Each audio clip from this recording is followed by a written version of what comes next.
All right. So here we are. It is Wednesday, November 11th, and we are on Reflection Artist Live with our special guest, Billy Baugus from American Detailer Garage, ADG. And we're going to go ahead and just, go over some of his background, how he came into the industry, where he's at now, just to let people know who Billy is on a personal level, along with ADG as well, because I feel that both Billy and ADG are one, even though they are two separate entities, because he is the one that is the creator of the brand. So, Billy, the floor is yours, sir. Tell me a little bit about your background and how you got into detailing and how all this came about. All right. Well, thanks, Justin. I appreciate you inviting us on, and happy to be here.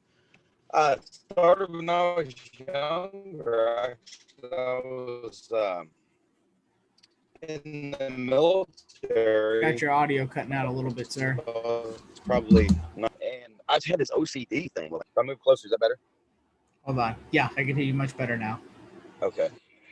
So the OCD effect, I think, from my uniform to making sure my uniform was pristine to, washing cars. So I'd polish boots, I'd press out camis, I'd work on other people's uniforms. They'd pay me to get their uniforms ready for inspection.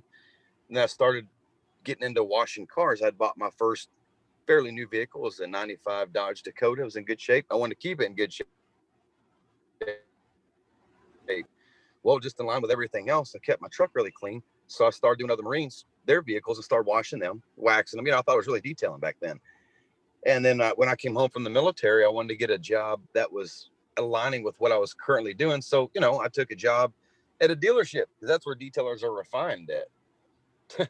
I took a job at a dealership and worked there for a while. Then I got involved with the body shop side of it, body shop supply, worked with them.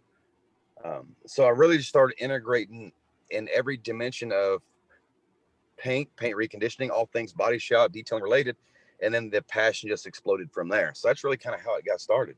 So you learned from both the dealership side, there was a perspective I'm sure you picked up on, and then of course going into the body shop side. So talk to me a little bit about the goods and bads of what you learned in the dealership, and then of course moving forward into the body shop. The great thing about dealership detailing, and I tell the new guys, is you can really learn how to do the basics and you can learn to be efficient because they don't want you spending all day on a car.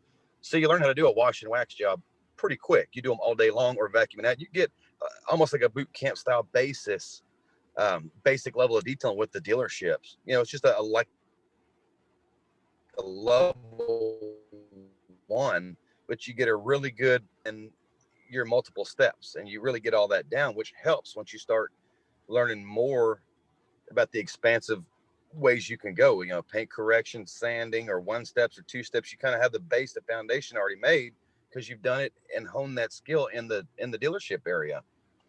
The downside of that is, you're not going to get the results that you will as a professional detailer. You're not going to get those results, but nobody's expected to get those results when they're first starting out. And that's why I say it's a great place for guys just want to get a firm understanding of the basics. Of course, that was back, Justin, before you had YouTube and Google and all the stuff that you have now. Really, that's how you learned, was by doing it. Yeah. And then on-job practice. Yeah, right there, on the job practice, on the job training, and really getting a feel for it and all of that. I can remember the dealership had a buffer and they wouldn't let us touch it. Rotary? They had a rotary. Yeah, they had an old rotary, DeWalt, and they wouldn't let us touch it. Wow. So what was it there for then? As a paperweight, or what? Who was allowed to touch it is what I should ask. No, I think at some point before they had like dealerships have multiple vendors come in to do paint touch up, dye carpets or whatever. And I think they had bought it for one of those vendors at one point that came in and was actually fixing scratches or making more scratches. We don't know. That's interesting. They made the investment yet for the business, but not directly for in-house, more of outsourcing versus where they could have kept that in-house and had somebody trained. Yeah. There was very little training that went involved. Really, it was just, washing and waxing and vacuuming there. Anything more than that, they didn't want us doing. We're dumb kids, right? They didn't want us damaging anything. That makes sense. It's like a restaurant, the dishwasher. You don't want them cooking. Just wash dishes. Yeah, that's a good way to look at it. And then Body moving shop. forward into the body shop, what was the perspective there on what you picked up on, good and bad? The body shop was completely different because what you learn there is how the substrate's built up. From the primer, base, and clear, single stage. You learn all this stuff from the body shop guys, and so when you're in the dealership, they won't. Again, like I said, they won't let you buff the car. You realize really how thin clear coat is, but at the same time, you learn how to push the envelope, really work that edge, and how to get that perfect reflection artist correction on the paint. I learned all that in the body shop because it teaches you your limitations. The downside of the body shop is they didn't look at a detailer as skilled labor. They looked at you like a dishwasher. Maybe it's one level up above the dealership, but I got to tell you, I learned a lot in those body shops. And it wasn't like it is now. We didn't have beaming lights and all this correction technology. We back to the body shop where there was a uneven, so you might be kneeling down in water while you're wet sanding or buffing out a car. It was never looked at as a highly glorious profession back then.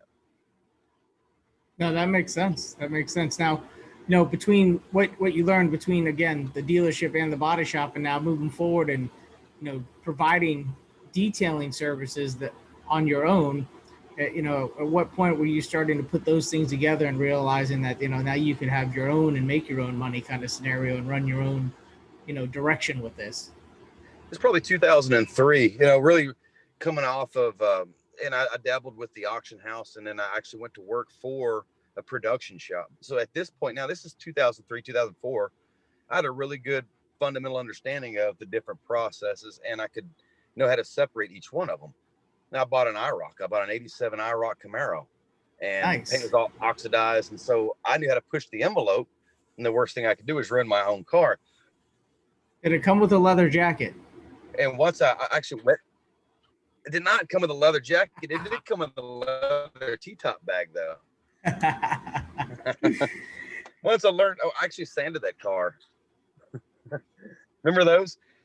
Yeah. I actually sanded that car, and when I did that car, I got enough confidence to start really, charging money for a higher level of detailing. When I say higher money, I mean it was like $125 back then on the high side. I mean, that's the early 2000s. That's still for that time frame. It doesn't sound like much, but for that kind of service, it was a good dollar. Yeah, it wasn't too bad. I mean, and of course, we put way more time into it than we actually got paid for. Of course, that was the name of the game. That was the only way to do things back then with detailing, and that was what we're still trying to shake away from this day and age. Oh, it's so true. I mean, it's turning a passion into a profit more in this day and age, where back then we were doing it truly for the passion and the love of what we were doing. Back then, again, you didn't have Google, YouTube. It wasn't really known all that much about doing true paint correction. So back then, we put the passion in it because there was not that many of us out there that could take paint to that level. And that was the other thing that helped drive the passion, is that we were different. We were specialists, because at that point the word specialist meant something, because there were few and far between that could actually operate at that level, with that level of a high finish and understand it. Now, unfortunately, the term is a bit more watered down. People coming into the detail space and just exercising that title without actually even exercising the process. I'm not sure the industry would be where it is today if it hadn't have been for a bunch of guys that felt the same way, lost a whole bunch of money. You're breaking up on me again, Billy. Sorry. Okay. I say, I'm not sure the industry would be where it is today if it weren't for the early guys that kind of took it on the chin, on the profit end, and pursuit of the passion. It really took the industry forward to the point where they could teach guys how to get both the passion and the profit, like you see today. Yeah, I agree. So, moving forward now with you, running, detailing, and doing that now, on top of that, when, outside of that, were you doing anything else to bring in money, like any other jobs on top of the detailing, as far as to collectively, pay bills and get ahead? Oh, yeah. Back then I had worked like I said, at the body shop supply company. And then I ended up actually going and driving a semi truck. So I've always kind of offset my income with, with the job. Of course, we had a young kid at the time too. So it was myself, my wife wasn't working, and our daughter. So I'd always kept working just to make sure we had enough money coming in to make ends meet, no matter how busy we were. And that's probably something that I did wrong, in the early days, is instead of focusing on business, I was just focusing on making more money, right? Yeah, and that's Between the two, between the detailing and the day job. I guess I should clarify that. and I think a lot of people end up. It wasn't easy. No. I think that's a lot of individuals do and go that route with that mentality, because that's when you run and operate your own business at a young age or a later age, whatever it may be, having that first opportunity to finally say, hey, I own it. It's my business. You know what I mean? So then you're able to also start looking at, oh, there's the money, there's the dollars. And that becomes a drive for a little while, and everything else becomes background noise, even though it's still relevant, but it's not on the forefront as what the dollar coming in is. And that's where it ends up being a paper chase scenario almost. Yeah, well, and there's a good side of that too. It also teaches you to really be responsible. Once you kick the job, you kick the day job. That dollar, that's all you got now. So it teaches you to manage your bottom line, but it teaches you to also manage and pursue a higher top line as well. Yeah, no, absolutely. So from that point, I mean, what gave you, everything now for, building up and creating the ADG brand? What started that, and how did all that transpire? I think it was through learning all the stuff I had over the decades of detailing, and being in the Facebook groups and seeing what guys were doing wrong, or, maybe not performing to the level that they could. I call it common sense approach to detailing, and started kind of helping out, a little bit in the groups and doing some videos. So I started my own group in 2015, American Detailer, which is now American Detailer Garage. And just, I'm not really good with technology, so YouTube thing wasn't my gig. So I just started the Facebook group and started doing videos, like how-to videos, and mostly geared toward efficiency and making money, right? And trying to help guys understand that, while this is a passion of ours, you can make money at it. But at the same time, you've got to realize you've got a whole internet world out there, different social media platforms that are really selling a lie. In some cases, they're either selling a lie or the detailers misrepresenting what's being put out there. And that's probably more so the case, because you don't know all the facts behind whatever it is you see and read. So I think it was important to put an emphasis on, all right, here's how you make money. If you want the glory, do the glory on your own cars. But, if you're going to take care of your family, we need to learn how to make money and get efficient. So, and that's how we started it, and did that for a couple of years before the product line came out. But, I think I've told you on the phone before, I have a vested interest in seeing detailers succeed in this industry. I started at a young age. We didn't have a whole lot of anything, really came from nothing. Had it not been for this industry, there's no telling where a lot of us would be in life. Certainly not where we are today. So I like to pay it forward. And American Detailer in the beginning was a way to do that. American Detailer Garage now is something we've continued to do, is just really get behind these guys and let them know, hey, this is something we're all passionate about. Pretty awesome. You can raise a family and live a pretty good life doing what you love to do. Yeah, 100%. And to your testimony too, the what I like the most is, where you're located. What part of Kentucky are you in, Billy? We live in a little town called Brandenburg, Kentucky. It's about 12 miles outside of Fort Knox, kind of in the middle of nowhere. Really, there's nothing really around us. So you're in a small town, and you don't have this big metropolitan-based kind of clientele. And as far as, being set up as a detailer, you're of course still getting work, but you've also built a brand. But that just goes to show you that there really are no limitations other than yourself, because a lot of times, to my point, I hear people saying, well, I'm in a small town, the population isn't that big, I can't get this, I can't do that. And being that you're from a smaller town, what would your answer to that be, Billy? Well, good question, Justin. And I get guys that message us all the time or calling and, hey, I'm in a small town. That's where these wash and wax jobs are so great. Where you are today may not be where you're going to be 5, 10, 15 years from now. So why would you leave the industry? Right. And that goes back to trying to to build up the industry. I don't want you to leave the industry. What if we can work something that's in your town? They sell shoes everywhere you go. The poorest town in America, somebody's selling shoes or shirts or blue jeans. There's somebody always selling something. It might not be Gucci, but they're selling something. So if you want to exist and hone your skills in the industry and take it somewhere one day, just work with what you got right there. These wash and wax jobs, when we developed our products, we really developed them with that in mind for the guys. Okay, I can only get $150 maybe. Okay, well, let's find a way to get you $75 an hour, $50 an hour, right? That's good money in these small towns. So I don't want anybody to discount just because they're in an area. We got 25,000 people in our entire county. Yeah, there's some money to be made there. Yeah, absolutely. And that's a true testimony to the point of, if you do come from or operate out of a small town, there's always potential there. It's just a matter of how you tap into that potential, which you utilize that demographic for testing and also exercising your services. But what was built on that was the foundation of what's now American Detailer Garage with the products. It was a lot of that came with, ringing in the dealership work. Go to sometimes there's not enough of the $100, $150, $200 jobs out there. You reel in dealership work and you go for volume. But once we started the Facebook group, I knew what I wanted to do. I wanted to, when I was bringing these dealership cars in, at one point we had 2 employees.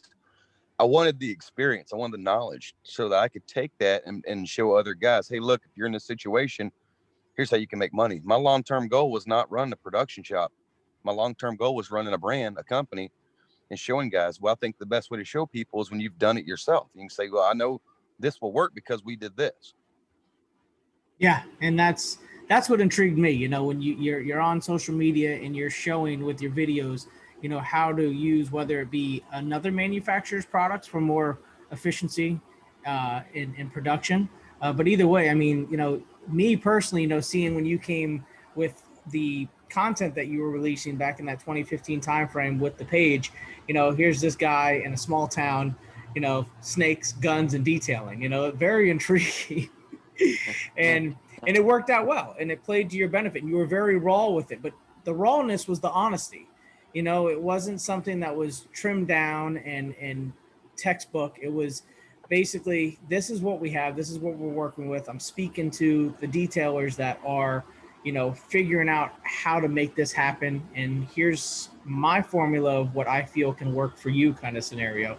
And I think that played out well, because that allowed to contribute to, again, the growth of that side of the detail community that was maybe puzzled on what they can do. And with you coming in and helping with that perspective, I think it added a lot of value to it. Matter of fact, I know it added a lot of value to it. I appreciate that, Justin. And it's still always evolving. You said raw back. We were real raw back in the early days. If I go back and watch some of those early videos, I'm like, I just almost cringe. Not so much what I was showing, but the presentation all around. I think it did well to connect with people. Hey, he's just like me. And the fact is, I am just like you. When you grow a brand through the evolving process, you got to polish some of that stuff up for a broader reach. If your goal really is to reach a broader audience, and that's something we've had to work on, and hasn't been an easy thing. But that's also the beautiful thing about what we do in this industry. There's constantly refinement that can be done. You can constantly get better. It's constantly evolving, and it's broad. Really, I never get bored doing any of this stuff. But as long as the guys are getting something out of it, that's always going to give me something to do. I've got a job to do. Agree. And I think that's where our paths cross, because then we now talk about, like, with the growth of the detail community and the bigger picture with, like, the IDA, where we had a couple phone calls back and forth, and you having a better understanding of what the association had to offer, and talk a little bit about your true and honest feelings out the gate of what you felt versus what you experienced once you got involved, and of course leading up to you being 2018 supplier of the year. So and all that, how it came together from your first emotions about it. Well, the idea in general, if you pay attention to online and what people are saying online, it would lead you. People have to understand that garbage in, garbage out. If you put garbage in, garbage comes out. You put good things in, good things come out. And so if all the knowledge that you're getting is coming from online and not real world, then you're going to get an opaque picture of what the real thing is. So for me, I was kind of like that too. And I saw the IDA up close and personal, the people, the members of the IDA, the founding. And it was actually 2018 when we won the award at the banquet ceremony, when they were talking about the founding of the IDA and the original members sitting down at a cafe at a restaurant and coming up with this idea. And that goes all the way back to the beginning of this podcast. We were talking about how it all spawns out of a passion. That really showed me that people really laid the bricks for the IDA, regardless of what somebody might think about the IDA. But there was a lot of effort that went into it, that in the early days, not a lot of money and not a lot of support. I think a great deal of the recognition we have on a global scale as detailers, I think the IDA played a pivotal role in paving the way for, our careers, our industry to be looked at on a higher level. Again, we talked earlier about the dealership and the body shop back 15, 20 years ago. It wasn't looked at as being a really glorious skilled trade, whereas now it is. I think for somebody to say the IDA was not involved in shaping that opinion on a global scale would be an inaccurate statement. For Yeah. us to win the award, yeah, I hope that answered that question. No. But going back to the award,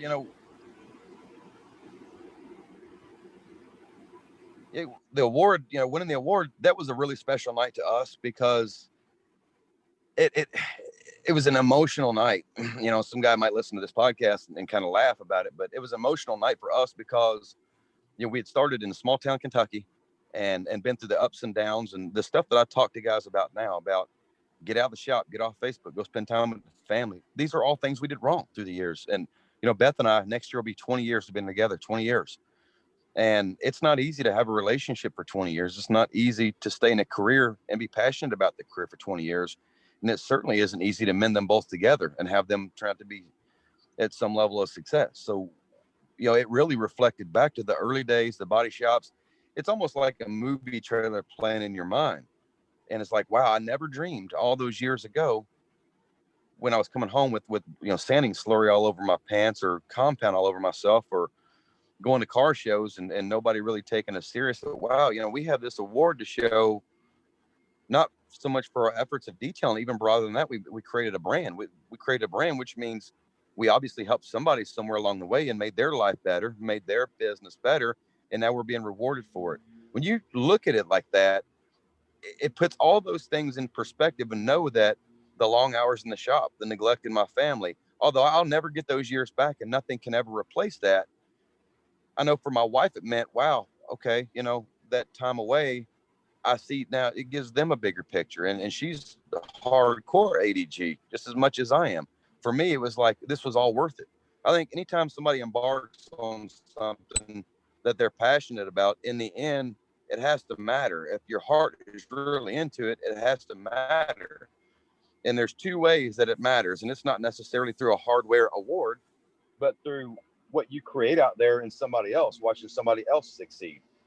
Rennie said it a while back that, he's on the mountain. His greatest achievement now is seeing other people reach the top of the mountain. And I couldn't agree more with that. So winning the hardware, winning the awards, one thing, but to see guys go out there and become successful in their business and things that you help them with, I think that really is the icing on the cake. Agree. And the fact that you were able to provide a tool to the industry that's beneficial, tool being the product and the brand, and having recognition, that's not obviously on a level of just a few people. That's quite a few, in the industry, as far as a percentage of the industry, basically recognizing that you were able to bring something to the table that, was a reward, yes, which was the tangible thing. But like you had said, it's something that overall just tells you that you did the right thing, and all that passion and sacrifice was well worth it. And of course, congratulations on the 20 years. I'm sure Beth has a lot to say of what she's had to put up with, but that's a whole nother subject, whole nother podcast. Oh yeah, if you could ever get her to go on camera or anything, yeah, she could tell you. And I apologize, there's background noise. I found the one spot in the parking lot where they're blowing leaves, and they just happen to be all around me. I think and she actually did a podcast with Optimum here a while back when they were doing the Optimum Synergy podcast, and kind of, let some of it out back then. And the wives are not always on board, and a lot of times they're not going to have absolute conviction in what you're doing until they see a result, right? And that's everything with being an entrepreneur, is the impatience. I'm not going to have absolute conviction until I see the reward. Well, you have to have the patience to get to the reward in the first place. And how important do you think it is how bringing your significant wife, girlfriend, other to an event or to multiple events so they get the experience to see the bigger picture, to appreciate it? How much of that do you think that helps change the dynamics of the relationship for the better? Well, it's huge. I mean, especially if you plan on having any kind of long-term relationship with that person, especially if you have kids. I think it's important to get them out there. I think, the car hobby and the shooting hobby are a lot alike. When I say shooting, like guns, there's people out there that just go out with the guys and they go shoot, or they go do the car thing and the woman does her thing. And then there's another aspect where the wife, girlfriend, whatever, likes to go shoot. They enjoy the car scene just as much. And I think if anybody that wanted to pursue this in a long term, you already know, if you catch more flies with honey than you do with poop, right? So if you want your wife to be on board and support you, you need to make her a part of it. Going out with the guys and leaving her sitting at home, she doesn't get an idea of what just like with the IDA, you don't get a true idea of what the industry is until you see it firsthand. She might watch you at home on the TV watching Barrett Jackson or watching these car shows. Well, I got news for you. Women at some point want to see other things. Well, one of the things you can do is bring them out to the event, let them meet other people, and they say, well, this really is a real thing. It's not just some cute thing that my significant other is involved in. Yeah, they see how busy you stay. They see the effort that goes into it. They see how exhausting it can be. So that way there's a new, found respect and appreciation at the same time for both what's put into it and, of course, why it weighs or may weigh on the relationship at any level. Well, they see Justin Lobato and they're like, well, I want you to be like that. Yeah, no. I'm just here, passion, and like you said, a product of my environment. I have a good eye for opportunities. I think is the best testimony I have to a lot of everything that I've done, is just having a good eye for opportunities and knowing where to capitalize and not putting too much on my plate at once and being able to finish what I start. 100% of all those are necessities, on the road to success, that I could just go on forever on that topic in itself. And I know you could too, but yeah, all those things are, man, discipline, all those things are tools in the toolbox to get where you want to go. Absolutely. So with everything now, I mean, you've gotten in with, quite a few different distributors, Auto Geek being one of them, which was awesome. Now with your product being, out in the public eye, not just the detailer's eye, what do you see as the future for ADG and your path with it? I mean, you have some things coming down the pipe with direction, or, touch on that a little bit? Oh yeah, I have a lot of visions for this brand, and we're not even remotely close to where I want it to be. I want it to be on a larger scale. I think our first order of business was making product in small enough sizes, 16-ounce sizes, for instance, for detailers to sell to their customers. We want to reach the consumer base. One of the easiest ways to do that is put consumer sizing in the hands of guys who already use and love your product. We've seen that start to take off. And I've said it in ADG, and I've done these videos before, and I want people to understand that we are passionate about putting out great quality products. That's never going to change with ADG, but our vision is so much bigger that I really, something that's never going to get old with me is being impactful in the lives of people that want to achieve their dreams, right? Not just being some guy that sells product. I like to be somebody I'm in your corner. I'm your corner man. That's something I take a lot of passion in. And so we've thought about doing some things, whether it be trainings down the road. I get people send me messages all the time asking about training. We want to do that. So I think the ADG that you see today is a dot, a blip on the map of the overall picture once we pull everything together. So many different aspects of this, but obviously I want to grow as a bigger company, I often say, I want ADG to be known as the Harley Davidson of the industry. We ain't pretty, we're not fancy, we're just raw. We get to the point, and but we back that up with support. And I have a passion for speaking with people. You know, again, like I said already, there's no greater joy than seeing people that you help in their life be able to contribute in a manner that makes a better life for their family. That's the ultimate goal, and that's what we're going to do on another level with ADG as time goes on, along with obviously coming out with more products. So you have other products in line that are, of course, with the way that you do R&D, you take your time. That's what I love about it. You take your time. You do a lot of testing, and if you don't like it, it's out and on to the next formulation to make it right for you. But there's definitely a few things. Are there any things that you could talk about now, or you just want to hold off or just kind of give a little taste of what maybe you have in line for the new products for ADG? Hey, I'd be happy to, Justin. So we just released Shield, which is an interior protectant coating.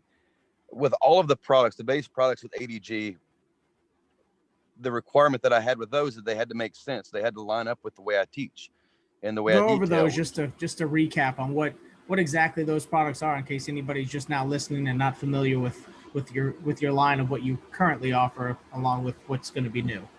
Okay, yeah, great.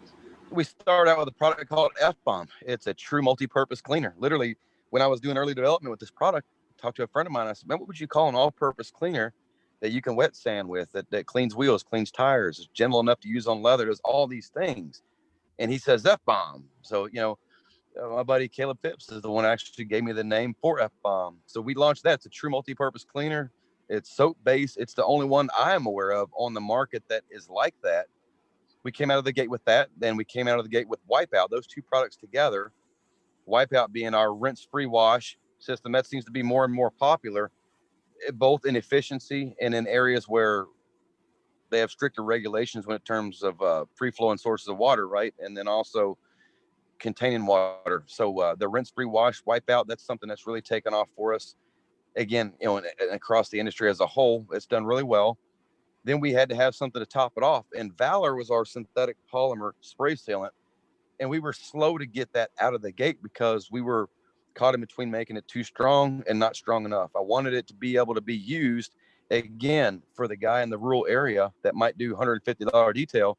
I mean, you can do a Wipeout wash with our rinseless wash product. And then while the vehicle's wet, after you've washed it, you spray Valor on the wet surface, and then you dry it and do all of that in one step. So effectively, you've done a wash and wax in one step. So Valor had to be strong enough to not just completely water it down once it is introduced to the surface that's already wet. So Valor was our third product. And then everybody was getting crazy about the foam cannons. The foam cannons popping up everywhere. And there's like, hey, why don't you make a product that we can use in a foam cannon? Well, it's true to what we do with ADG. We've worked really hard. It took us about a year to make a rinseless wash that foams up like a car wash soap and you can use in a foam cannon. That also works great on windows, and it had to meet the same criteria. It's fast flashing, doesn't leave a nasty film behind, or Fusion doesn't leave any film behind. 128-1 and a great cleaner product in itself, but yet different than Wipeout. And so that product was Fusion. So now we have F-Bomb, Wipeout, Valor, and Infusion. And then this year we started working on the interiors. We've got all our products out there to clean the paint, to wash the paint, to seal the outside, but we had nothing for the inside really.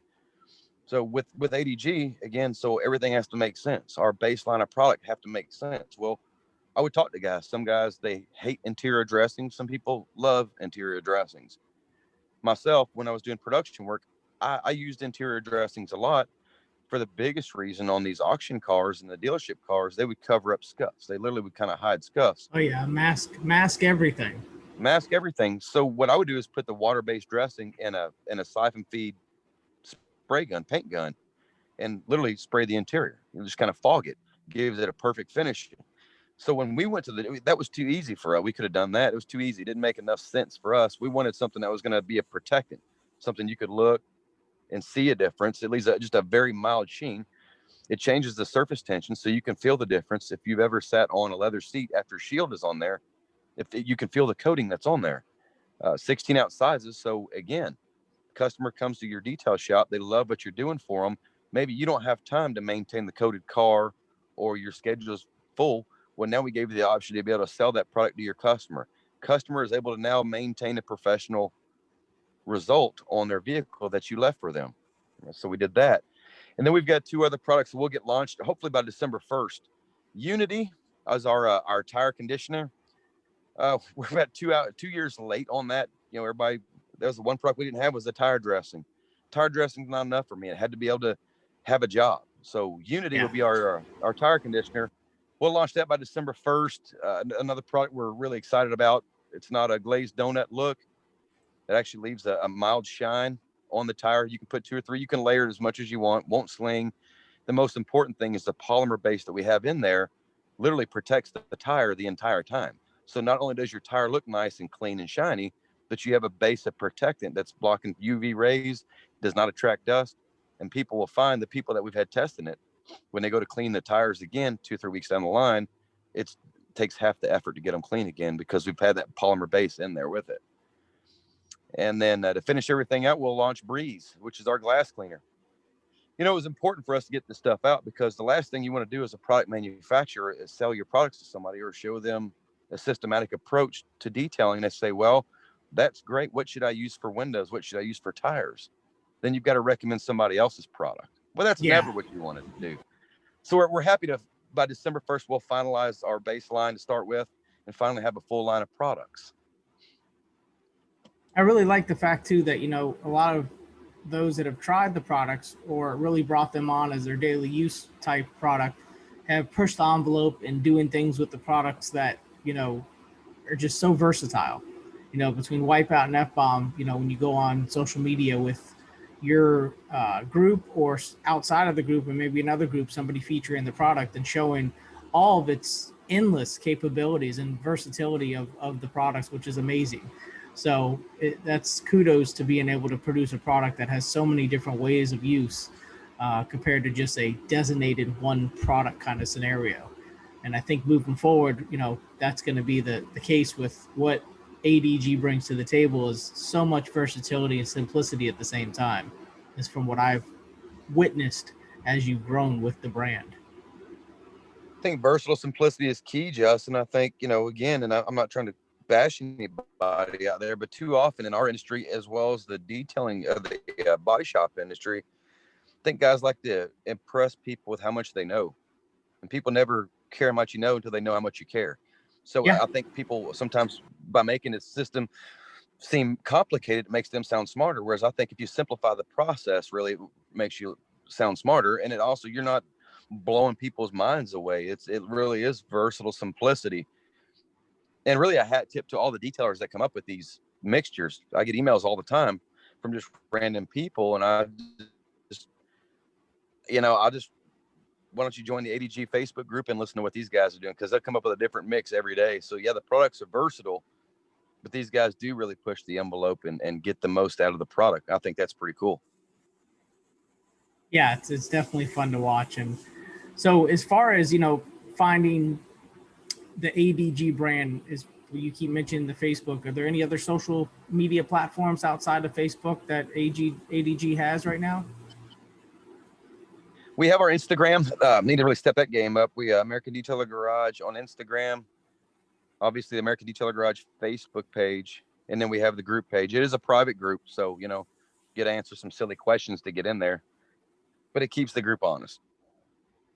Good. AmericanDetailerGarage.com is our website. Then outside of your website with direct purchase, is there distributors that you have that you would want to mention in case they're wanting more local shipping or anything of that Absolutely. nature? Yeah, for the guys on the West Coast, autofiber.com will carry our products. If you're a ceramic pro guy, 5 Point Car Care carries our products. And then you go out to the East Coast, obviously Auto Geek, we're blessed to have them down the and then just east between Pittsburgh and Philadelphia, we've got the Clean Garage, which they've been a really good asset to us too, and they're a great company. The Clean Garage is out there, and then we have tons of smaller distributors in between. Again, our little mat keeps growing with the smaller guys again when they want to sell to their customers. And then if you want to buy direct, you can buy straight from us, American Detailer Garage, and we always pack your package out with love. Very nice. Very nice. So moving forward, what you got planned for the rest of this year with finalizing this whole COVID situation, and you just trying to get through the year, or anything planned other than like you had mentioned your release in December, Survivor. but Yeah, we're gonna get the new products launched. By December 1st. I think you always have to plan. What I've learned, if you're not planning 3 months ahead, you're 3 months behind. So I think in the next, the last couple of months of this year, we're going to be planning for what we're going to do in the springtime in terms of events, maybe some new product trainings, and just putting content out there. I want to launch my own podcast, Justin. That's something I want to work on. You and I talked about that. I probably should do some more YouTube videos, just getting content out there and helping to, first of all, get our name out there even more, get in front of people, but also, show guys, hey, look, there really is an easier way to do this than maybe you think there are. Absolutely. And are you still going to be part of the or be at Mobile Tech this coming 21? Yeah, absolutely. Yeah, Mobile Tech kicks off, and I hope it does. We will 100% be there. Yes, sir. Oh, perfect. Okay. Awesome. Well, Billy, I appreciate you being on, man. This is huge, with the growth of everything we're doing at Buff and Shine. On behalf of myself, and having you on is definitely an honor to be able to talk about, your background, everything you've achieved, everything that ADG and you've achieved with ADG has been awesome. And again, anybody looking to have more information, there's the website, there's the Facebook, there's the Instagram, some of the distributors online if you're already purchasing from them. And of course, they give a full product description, which will help with your purchase. But yeah, and then with the American Detail Garage, there's a lot of good information on there. And to add more to that, the good thing I like about with what Billy's doing is that when he does teach, train, and show you how to do things, he has a lot of experience with other brands and products. So he's not biased in regards to just saying, hey, this is all you need, it's just my stuff. He's saying more like, hey, this is my stuff, it will work. We have used this other stuff. This is how it works as well in comparison. So he's able to give you a true organic, feedback in his own experience, along with, the stuff that he does offer to be more helpful and well-rounded. But I appreciate that. Oh, I thought you were done. No, sorry. No, it's awkward when we have just the one screen because it's I don't know. We got to figure this out. But again, this is the training wheels of getting a podcast up and running. And this is the third official episode. And Billy, I want to thank you again for being on. And this is something that if you miss it now, it's on Facebook Live as we speak, but it is on our most podcast platforms. So just go ahead and look up the Reflection Artist Live podcast. And this would be episode 3 with Billy Baugus. And thanks again, Billy. And if you have anything to say, go ahead.